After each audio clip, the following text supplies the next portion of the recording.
다섯 번째 시간입니다. 네 번째 마지막 부분에서 우리가 칼빈주의와 알미니주의 신학을 다루면서 15세기 그리고 16세기 초반의 사회적 또 정치적인 그런 배경을 조금 설명했는데, 우리가 좀 더 연이어서 설명을 해드리면, 사실 가톨릭 교회가 재정적으로 적자를 보고 있는 그런 시대였습니다. 그래서 면죄부와 연옥이라고 하는 교리를 통해서 재정 적자를 메꾸려고 노력을 했습니다. 재정 적자가 일어났던 이유는 베드로 성당을 재건하고자 하는 그런 이유 때문에 재정적으로 상당히 부족했다라고 볼 수 있죠. 이때에 로마 가톨릭은 이런 재정 적자를 극복하기 위해서 알브레히트 주교라고 하는 그 주교에게 국왕이 권력을 위임하게 됩니다. 그리고 그 주교는 자기가 모든 곳에 돌아다니면서 면죄부를 판매할 수가 없기 때문에 누구를 임명하게 되는가 하면 요한 테첼이라고 하는 사람을 임명을 합니다. 임명을 하면서 면죄부 담당 설교자로 임명을 하게 됩니다. 그래서 요한 테첼이라고 하는 사람이 여러 지방을 다니면서 설교 담당이니까 설교를 하고 난 이후에 면죄부를 판매하고 연옥 교리를 통해서 사실은 이제 헌금을 거둬들이게 됩니다. 그리고 어느 날 이 요한 테첼이 비텐베르크, 루트의 고향이죠. 비텐베르크에 온다는 소식을 루트가 듣게 됩니다. 그래서 루트는 비텐베르크 대성당에서 95개 조항을 붙이면서 종교개혁의 시발점이 되었습니다. 루트가 종교개혁을 하려고 하는 것이 아니고 요한 테첼과 너가 설교하는 내용이나 면죄부나 연옥교리가 무엇이 잘못되었다 라고 하는 것을 신학적으로 한번 따져보자 라고 해서 요한 테첼이 오기 전에 바로 비텐베르크 성당 문에다가 95개 조항을 붙였던 것입니다.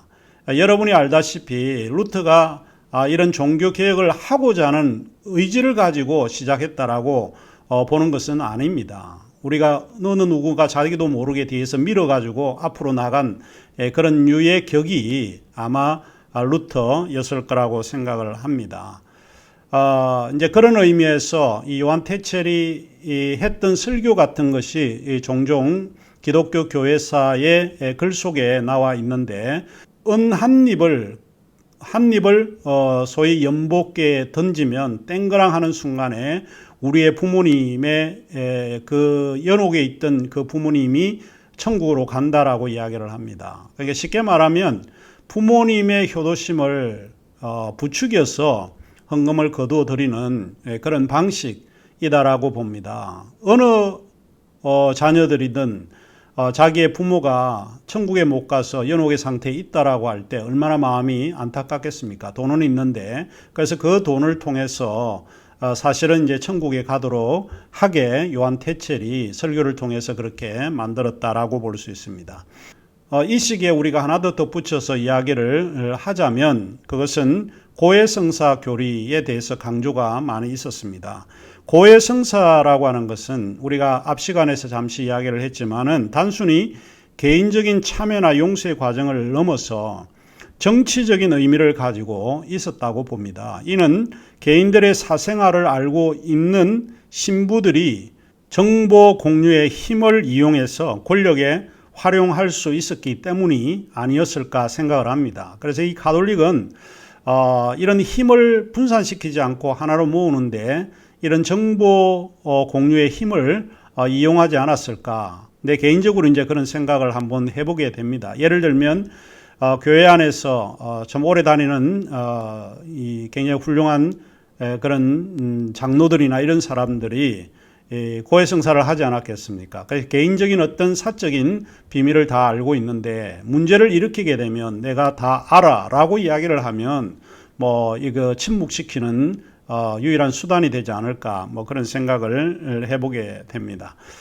종교개혁이 바로 이 15세기 말에서 16세기로 시작이 되어지는데, 이제 제가 개인적으로 생각할 때는 하나라고 생각을 합니다. 이것은 이제 다른 교수님들과 조금 차별을 두고 있는 생각이기는 하지만 종교개혁이 가능했던 이유는 뭘까? 제가 개인적으로 생각할 때는 그거는 인쇄술이라고 저는 생각을 합니다.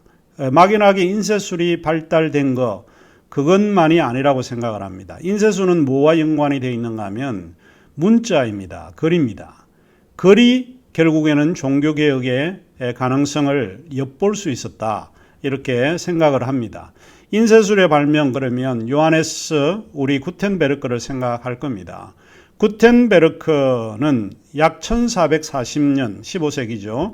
금속 할판 인쇄술을 발명한 이 독일의 금세공업자였습니다. 이제 본명은 원래 요한 캐스플레이슈인데 구텐베르크는 통칭 사용하는 그런 인물 이름이라고 볼 수 있습니다. 구텐베르크의 업적은 이제 활자 설계라든지 활자 대량 생산 기술을 유럽에 전파하는 것이 이제 주된 목적이었고, 인쇄술을 발견해서 처음으로 만드는 것이 이제 소위 성경입니다. 불가타라고 하는 그 이름의 뜻은 민중이라는 뜻입니다. 일반인이라고 하는 게 불가타라고 하는 라틴어의 불가타의 뜻이 민중이라, 모든 사람들이 읽어내야 된다라고 하는 의미에서 불가타 성경을 인쇄한 걸 우리가 잘 알고 있습니다. 면죄부 같은 것도 결국에는 이 구텐베르크의 인쇄술의 발견이 상당히 큰 몫을 차지했다라고 볼 수 있습니다. 뭐 금액에 따라서 면죄부 티켓이 달라질 정도였으니까, 우리 야구 경기장을 구경하면 외야수와 우리 일루수가 금액이 차이가 나듯이 면죄부도 사실은 금액에 따라 차이가 났던 걸로 생각을 하고 있습니다. 자, 이 시기에 그러면 왜 제가 인쇄술의 발견이 종교개혁의 힘이었나라고 생각을 하는가 하면, 결국에는 글자, 문자가 힘입니다. 이전에는 신부나 교황의 교시에만 의존되어 있었습니다. 해석이 없었습니다. 그러나 일반인들이 라틴어 성경 불가타를 읽기 시작을 하면서 주교가 이야기했던 것과 성경이 이야기했던 것이 다르게 나타난다라고 보는 것이죠. 결국 글을 읽는다라고 하는 것은 비판의 의미가 들어가 있습니다. 비판적일 수밖에 없습니다. 지성이라고 하는 것은 결국은 우리가 교회를 개혁할 수 있는 힘이 등장합니다. 그래서 제가 그까 이까 해석학 폼나게 풀어보자라고 하는 데서 종교개혁 시대의 성경 해석을 언급을 하면서 제가 그런 이야기를 한 적이 있습니다. 종교개혁의 힘은 문자의 힘이다. 결국 우리가 글을 읽고 성경을 읽는 사람이 될 때에 종교개혁이 일어나게 됩니다. 부패된 교회를 바꿀 수 있는 게 글자입니다. 문자의 힘입니다. 우리는 성경을 공부를 하셔야 합니다. 지성이 중요합니다. 교회를 온전하게 하고 깨끗하게 할 수 있는 요인이 바로 글이라고 하는 것입니다. 이제 그런 의미에서 사실은 이 시대는 중요한 의미가 바로 들어가 있다라고 볼 수 있습니다. 뭐 뿐만 아니라 이 시대를 이야기를 하자면 많은 것들을 이야기할 수 있습니다. 시간이 한정이 되었기 때문에 다 이야기는 할 수 없는데, 과학혁명도 사실은 이 시대에 일어났기 때문에 종교개혁을 할 만한 그런 조건들이 많이 구비가 되었던 그런 시대라고 볼 수 있습니다. 자, 그러면 이제 우선 우리가 칼빈주의를 생각을 하겠습니다.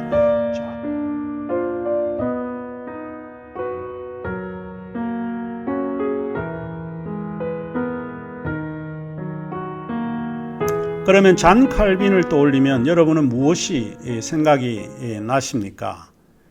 칼빈은 상당히 엄격한 그런 사람이었다고 볼 수 있죠. 스위스 제네바에서 태어났습니다. 제네바는 스위스에서 두 번째로 인구가 많은 도시인데, 제네바를 생각을 하면 이제 스위스 바젤 대학교를 우리가 생각을 해볼 수 있습니다. 자, 그러면 우리가 이제 칼빈주의 신학을 우리가 살펴보도록 하겠습니다. 우리 교재 65쪽에서 66쪽, 67쪽을 조금 보아주시면 좋을 것 같습니다. 칼빈 그러면 여러분은 무엇이 떠오릅니까?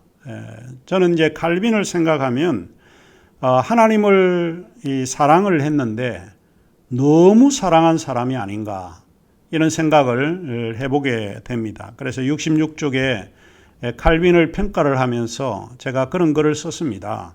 하나님을 너무나 사랑한 사람. 이게 이제 잔 칼빈이다. 이렇게 이야기를 합니다. 그리스도인이라고 할 때 흔히 하나님을 사랑하는 사람이라고 우리가 말할 수 있습니다. 비록 하나님을 사랑하는 방식에는 차이가 있을지 몰라도 하나님을 사랑하는 일은 얄팍한 그런 사랑에서 깊은 사랑에 이르기까지 하나님에 대한 사랑의 정도가 다양하다라고 우리가 생각을 해볼 수 있는데요.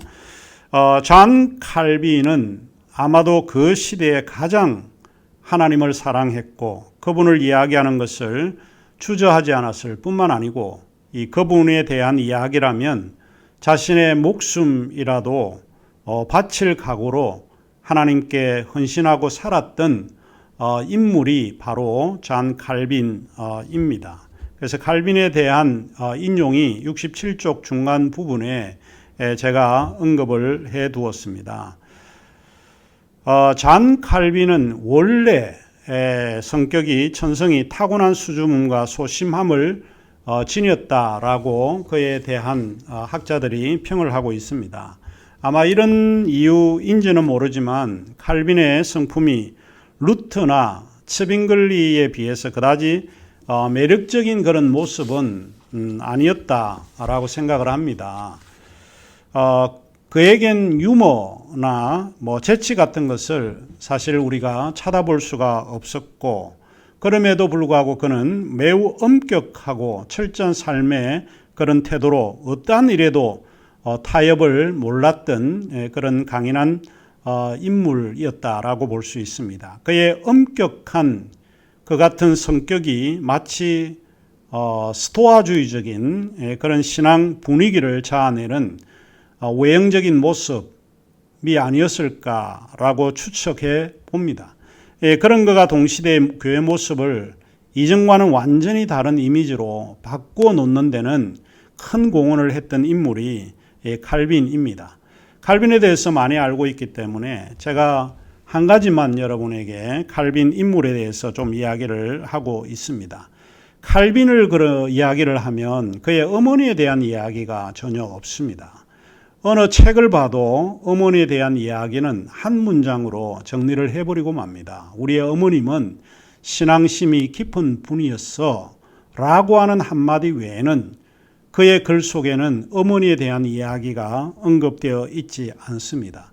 제가 이 칼빈을 공부를 하다가 칼빈에 대한 여러 책들을 제가 조금 보게 되었는데 69쪽에 제가 그 책을 조금 언급을 했습니다. 그 6첩에 셀드르 후이스가 지은 책이 있는데 그거에 칼빈에 대한 이야기를 조금 언급을 했습니다. 저도 이전에 보지 못한 책이었기 때문에 조금 살펴보다가 상당히 마음이 짠한 것을 느끼게 됩니다. 칼빈의 어머니는 캉브레 출신이라고 하는 잔 르프랑이라고 하는 이름을 가진 사람이었습니다. 그의 어머니는 칼빈이 매우 어릴 때 세상을 떠났습니다. 그의 어머니에 대해서는 사실 알려진 것이 별로 없었고 칼빈 역시 어머니에 대한 언급이 없었기 때문에 칼빈 어머님이 어떤 분이었다라고 하는 것을 알 길이 없었습니다. 오직 그가 언급한 그의 어머니에 대한 기억은 매우 경건한 신앙의 그리스도인이었다. 그 외에는 다른 어떤 의미가 전혀 없었다. 자, 우리는 칼빈이 아이들을 위한 소위 아워스 캠프에서 생긴 일을 우리는 기억을 하고 있는데 그 내용을 셀데르 후이스라고 하는 이 소위 신학자가 이 내용을 조금 언급을 했는데 사실 그 내용을 보고 칼빈을 어느 정도 이해하게 되었다라고 볼 수 있습니다. 캠프가 마칠 무렵에 이제 그의 어머니가 칼빈을 집으로 데려가기 위해서 다 오지 않습니까? 우리가 서구라고 하는 것은 캠프가 열릴 때 부모들이 이제 캠프 가는 곳에 다 데려다 주고 올 때 아이들을 데려오는 그런 거였다고 볼 수 있습니다. 마지막 캠프가 끝나고 나서 이제 칼빈이 어머니가 자기를 데리러 온 것을 먼 치에서 발견을 하게 됩니다. 그래서 칼빈이 너무 기뻐서 뛰어가서 어머니께 포옹을 하려고 막 뛰어가는 중인데 어머니가 칼빈을 봤는지 못 봤는지 그건 알 길이 없지만은 어머니가 칼빈에게로 오는 것 같았습니다. 그래서 칼빈이 너무 기뻐서 뛰어가는데 이 어머니가 중간에 자기에게 오다가 성 앤의 마리아 상 앞에로 가서 기도를 하는 것입니다. 그러니까 자기에게 오는 줄 알았는데 어머니가 옆길로 가서 마리아 상 앞에 기도하는 것입니다. 셀데르 후이스가 이 이야기를 조금 언급할 때 제가 짠했던 이유가 바로 여기에 있습니다. 이러한 행동이 어머니에 대한 그런 감동, 포옹을 하려고 달려갔는데 어머니가 마리아 상에 기도하러 간 이런 행동이 어린 칼빈의 마음에 신앙심이 깊은 어머니로 기억을 하지만 동시에 어머니의 사랑을 필요로 했던 그 시기에 이런 숨겨진 자신의 그런 상처, 이런 것이 있지 않았을까 생각을 합니다. 그래서 칼빈은 늘 교리 이야기를 하더라도 어머니에 대한 교리는 교회 외에는 별로 없습니다. 교회는 어머니와 같다라고 표현을 하고 기독교 강요에서 교회론을 이야기할 때 어머니의 품성과 같은 그런 걸로 묘사를 합니다. 그러나 그 외의 교리들은 굉장히 메마르고 삭막한 그런 형태, 법률적인 어떤 그런 교리의 내용을 이야기를 많이 하게 되죠. 뭐 이런 연관성이 있는 것은 아닐 거라고 생각을 하는데 강의를 하고 있는 저는 아마 이런 것들이 어린 시절 칼빈에게 중요한 감정의 사건이 아니었을까 생각을 합니다.